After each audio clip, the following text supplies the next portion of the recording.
Bintang film dan sinetron Shandy Aulia kembali dibuat geram oleh warganet atas komentar berbau hinaan kepada anaknya, Claire Herbowo.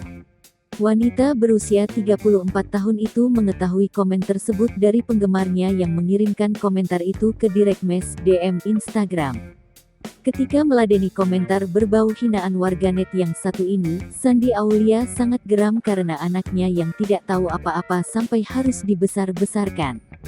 Karena akun tersebut menggunakan akun resmi, Shandy langsung mencari tahu di mana keberadaan sang pelaku selama ini.